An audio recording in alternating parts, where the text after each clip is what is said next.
Well, hello and welcome back to the Cincy Reformed podcast. My name is Zach Wise, and I am the pastor of Ascension Reformed Church in Cincinnati, Ohio.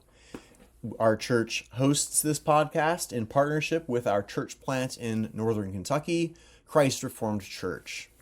We are currently in a small series regarding the book of Leviticus, and we're going to be continuing that today. Today I want to enter into perhaps one of the most difficult parts of Leviticus. This is an area that is hotly debated, and so I do not want to pretend that there is great consensus on my perspective on it, but the clean and unclean distinction is certainly a mystery for many Christians and also Jewish scholars. And so I want to enter into that today and give you my read on the text and what's going on there. I'm not going to be entering into the weeds per se, but I'd like to provide a bit of a 30,000 foot survey of the clean and unclean distinction in order that you can take at least my paradigm for how I understand it and how I find that to be meaningful, especially as we think about Leviticus as Christian scripture. The first thing I want to make clear is that clean and unclean are ceremonial categories. When we're thinking about these food laws of like certain kinds of foods to eat or not eat, or not touching a corpse, some sort of a dead body, or how leprosy or scale disease, better called, could make one unclean. Just want to be clear that these are not necessarily moral things. These are ceremonial categories. It has never been inherently immoral to eat certain kinds of food, that Paul makes very clear in Timothy that these were created by God and to be received with thanks. Otherwise, Jesus would not have made all foods clean, and he would not have commanded Peter to take and eat, and these foods that were declared unclean for the Old Covenant period. Again, these are ceremonial categories that had a pedagogical function during the Old Covenant. These are not moral categories inherently. So again, clean and unclean are ceremonial categories. They're teaching by way of ritual. We should also note as well that while clean and unclean are ceremonial categories, it's important to note that cleanliness and being unclean, this had special reference to worship in the tabernacle. That was the main thing that was at stake. If you were unclean, you could not go and worship at the tabernacle, and then you could not then enter in until the right time period had elapsed and you had washed yourself with water and you were perhaps bringing the right sacrifice to the tabernacle. You had to remain far away from the tabernacle instead. And if there was such a severe form of uncleanness, then you had to remain outside the camp of Israel, which was again to remain far from the tabernacle. That was the great concern, that the tabernacle had to remain clean. The tabernacle was God's palace, and you would not track mud into a king's royal palace. If you were to go to Buckingham Palace or go even to the White House, you would be on your best behavior. You would not track mud into it. You would be clean. You'd wash yourself. You'd be presentable. And that's the idea here with the tabernacle. You should not be ceremonially unclean and enter into God's tabernacle courts. But we should also note that the tabernacle was designed to become a new creation of sorts. The number 7, the number 8 surround the tabernacle. The priesthood is a sort of renewed humanity. The high priest, a sort of new Adam figure. And the tabernacle and temple were both designed to echo that ancient Garden of Eden. And so to enter into the tabernacle, to go inside the temple, was to re-enter that ancient garden from which we had been exiled so long ago. And so when we think about clean and unclean, we need to recognize not only that they're ceremonial categories, but that these have special reference to the new creation realm, that renewed Garden of Eden that was the tabernacle and temple. Furthermore, as we begin to think about the clean and unclean, we should recognize that if this uncleanness went unchecked, if Israel as a nation accumulated uncleanness, if they tracked this uncleanness into the tabernacle, if they brought all these things to bear, then eventually the Lord would abandon the tabernacle. He would bring this renewed Garden of Eden to an end because filth had accumulated and it had not been dealt with. Now I'm going to be addressing that in a future episode at a little bit greater length. That there is a very helpful analogy given by the Jewish scholar Jacob Milgram using the old book A Picture of Dorian Gray. And we'll come to that in a future episode. But for now, just to note that this uncleanness related to the tabernacle, this new creation realm, and if uncleanness went unchecked, God would abandon the Garden of Eden that was the tabernacle. Okay, so now let's get into the what is clean and unclean, and we can thereby spend some time figuring out how we can read these things with some understanding and kind of bring this together in a cohesive whole. The basic gist I'd like to convey in this episode here is this. The various things that were unclean, they all have connection with the curses of Genesis 3. Let me say that one more time here. Those things that are called unclean in Leviticus, they all have connection with the curses of Genesis 3. So let's run through these. In chapter 11 of Leviticus, we read that certain foods were unclean. Now, it's very notable that back in Genesis 3, that God's curse was placed upon the ground, and it's with respect to what? But food production. That food production would become difficult, that providing for one's family would become a great chore that would bring about sweat upon one's brow. It would be very difficult to do. And so this unclean food and these food laws then help to convey the ancient curse that pertains to food. We could also note that with respect to these unclean foods, it is especially those animals that swarm on the ground, that remind us of the serpent, whose belly is on the ground. And it is the curses were especially upon as well the predators that bring about death. So these all connect back then with Genesis 3 as we think about these food laws. There's an echo going on. We are to recall Genesis 3 with these food laws.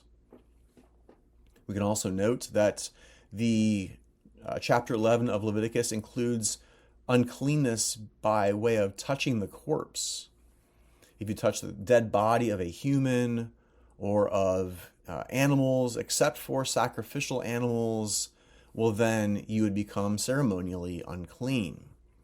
It's not that that is a moral thing. There's nothing immoral about touching a loved one at a funeral, but within the Levitical structure, it was a ceremonial uncleanness because it connects with Genesis 3.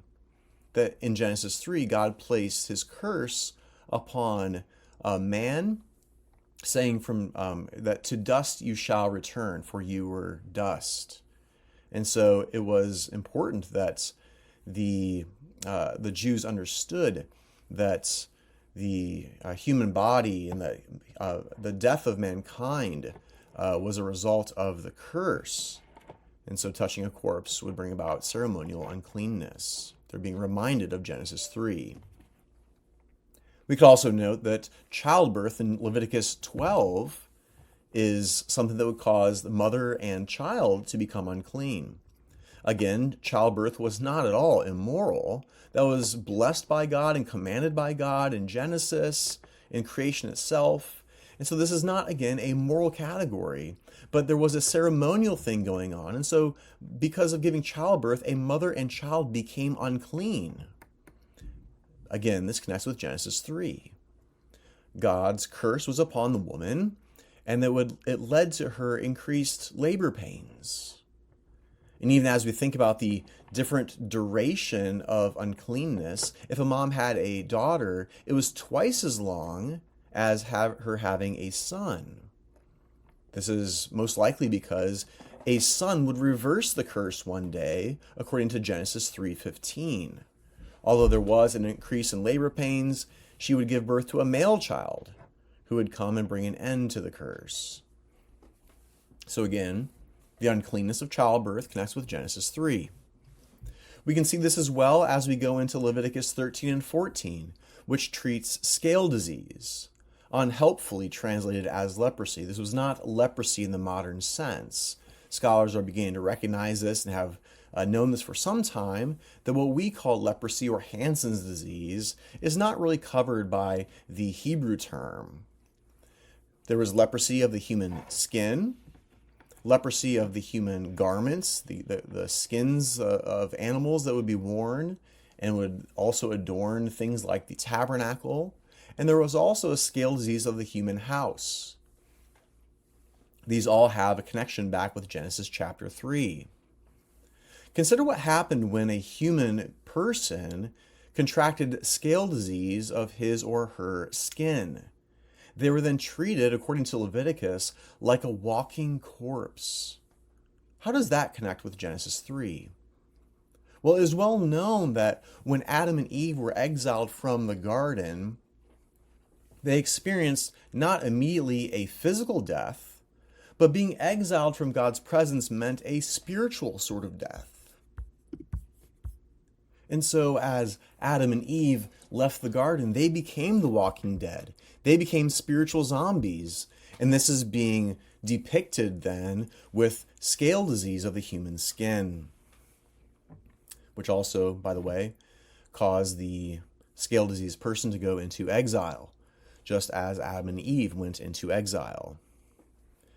Scale disease of the human garments also has connection back with Genesis 3, because what happened to Adam and Eve in Genesis 3 as a result of their sin? They were naked and ashamed. They tried to cover themselves with fig leaves, but that was not a sufficient covering. They needed God to come down and give them a different covering to cover their death. So too, as we think about scale disease of the human house is another sort of covering, just like human skin, just like human garments. And so when we think about scale disease of the human house, we're thinking about another thing that man profaned back in Genesis 3. And we see that the profanation, the defilement that was caused by Adam and Eve's sin extended further than themselves. It goes all the way out to the creation house in which God had made Adam and Eve to inhabit. Creation groans as a result of human sin, because creation has been defiled by that original sin and by our sin this day as well. These things are being taught by scale disease of the human skin, of the human garments, and of the human house. The last place that we're going to turn in terms of the clean and unclean distinction is in Leviticus 15 with the reproductive or genital discharges.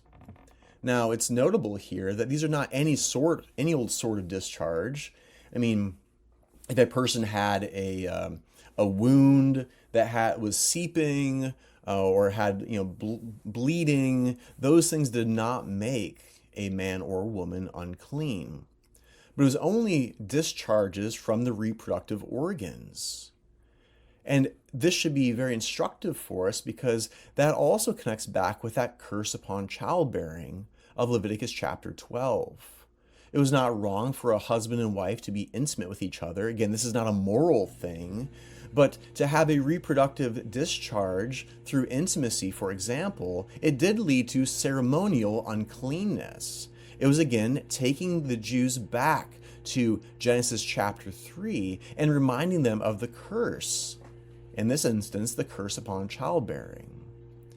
And this is perhaps why throughout the book of Genesis, we see so much barrenness amongst the women, like, for example, Sarah and Rebecca and Rachel, because this curse upon childbearing was not just about the labor process alone. It was about everything from conception until through raising children and dealing with children to death itself. And so even the reproductive discharges are taking us back to Genesis 3.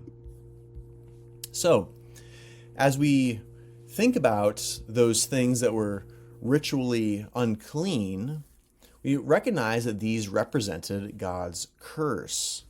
And so it then makes sense from this paradigm here that if you had this encounter with something that God had cursed, so for example, you had an encounter with a corpse, you had an encounter with childbirth, you had an encounter with scale disease. These things represented God's curse. And so then this meant, and it makes sense, that it meant that you could not then go immediately into the new creation realm of the tabernacle. You had to first cleanse yourself of that contact with the Genesis 3 curse. And only once you were cleansed of that curse could you then enter that renewed Garden of Eden. This also helps us to understand the work of Jesus. When he came onto the scene, he did many things that are brought into high definition with this understanding, because he was bringing that ancient curse to an end. He did battle with the ancient serpent, that unclean thing, and withstood his temptation. Jesus declared all foods to be clean, Mark 7. He entered the house where a human corpse lay, and so he would have been ceremonially polluted by that. And he even proceeded to touch the human corpse. But he said to the little girl, Talitha Kumi, and imparted life to her. He was undoing the ancient curse. From his conception, he sanctified the womb of Mary, and he received into his arms the little infants and blessed them. He touched the scale-diseased person and said, I will be clean. And their scale disease was gone immediately. He even healed the woman who had had a reproductive discharge for many years. Her discharge immediately left her. The curse was vanquished. And we could go on and on with other examples of this. But for now, we note that the clean and unclean distinction was telling the story of Genesis 3 and reminding the ancient Israelites that they indeed lived under the ancient curse. But it was never a curse that would have the last word, because the seed of the woman, that male child, Jesus Christ, would come and bring that curse to an end. And so when you read the clean and unclean chapters in Leviticus, chapters 11 through 15, remember Genesis 3. And remember the seed of the woman, the male child, Jesus, who has come to put an end to the ancient curse, who has brought new creation life to all of his people, and trust always in Jesus for the forgiveness of our moral uncleanness, that he has brought an end to that as well. Praise be to Christ. Thank you for joining us this week on the Cincy Reformed podcast. I hope this has been another helpful reflection for you from the book of Leviticus. You can check out our other episodes at cincyreformed.org. You can also check out our church, Ascension Reformed Church in Cincinnati at ascensionreformed.org. And check out our church plant in Northern Kentucky, Christ Reformed NKY. Thanks so much for joining us this week. We look forward to you joining us next week. Thanks again. Bye-bye.